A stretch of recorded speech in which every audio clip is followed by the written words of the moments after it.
niya. Dalawang tanong lang ang gagawin mong sagot ko. Oo lang, hindi. Babae ka, lalaki.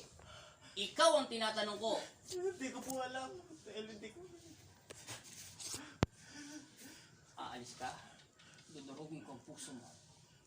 Gamitin mo ang kamay niya. Tagalin mo ang lahat ng naramdaman niya sakit. Tanggal, tapon. Hindi ka tao. Bilisan mo. Tanggal. Umayos ka. Pabuhay mo siya na mayos. Kilala mo ang Panginoon namin? Opo. May takot ka sa Kanya. Opo. Bilang instrumento niya, may takot ka. Opo. Susunod ka. Opo. Babae ka, lalaki. Ikaw ang tinatanong ko kung babae ka, lalaki. Demonyo ko po. Aray, sakit na po. Demonyo ka. Aray, sakit na po. Tanggalin mo ang lahat ng nilagay mo sakit. Demonyo ka pala eh. Eh kami, hindi kami demonyo. Takot kami sa Panginoon namin. Sige, tabon! Bilisan mo! Anong nilagay mo sa Kanya? Kanina nakita kita pumasok ka sa tahanan namin. Akala mo. Aray, sakit na Tanggal. po. Sopan niyo ko po.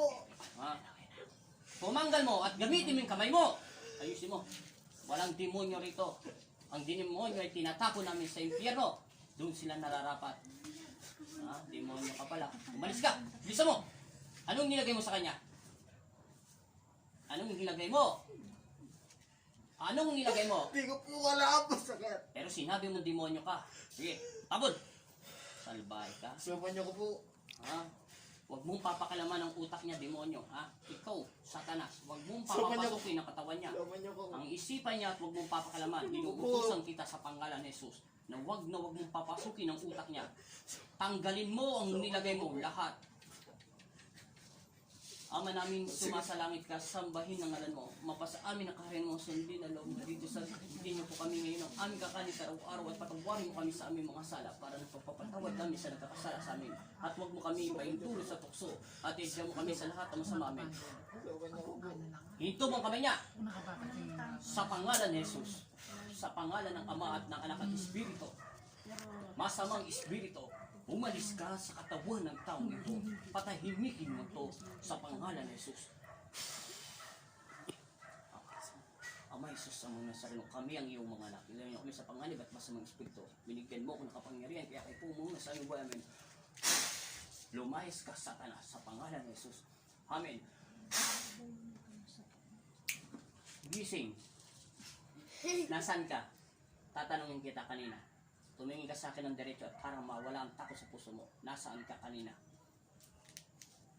Nandito.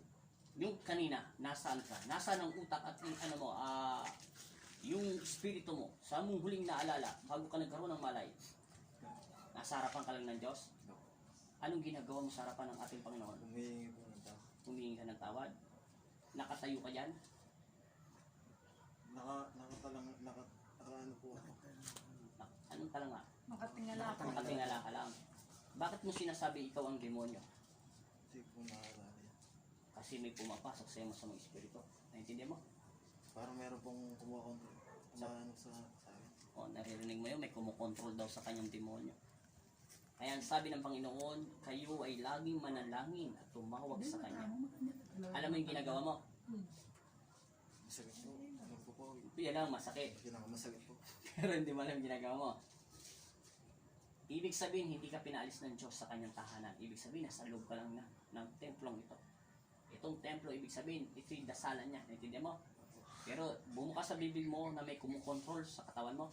Apo, Parang ano? kumukontrol. Yun ay masamang espiritu. Pumikit ka. Tawagin mo, in Jesus' name, In Jesus' name. sa pangalan ni Jesus, Sa pangalan ni Jesus. ako'y nananalig Ako'y nananalig at nananampalataya. at nananampalataya. Nadidinig mo aking panalangin. Naditinggin mo. Ako po sino? Sino ka? Sabi mo at ipakilala mo sa Panginoon kung anong pangalan mo. Ako po si Cristian. Ay Ay nananalig nananalig at nananampalataya. at nananampalataya. Nagagaling ako Nagagaling ako sa araw na ito. sa araw na ito. In Jesus' name, In Jesus' name. Amen. In Jesus' name, In Jesus' name. Amen. Amen. In Jesus' name, In Jesus' name. Amen. Sa pangalan ng Espiritu Santo, pumayo ka sa pangalan ni Jesus at ipangaral mo ang salita ng Diyos sa iyong isip at puso at kaluluwa.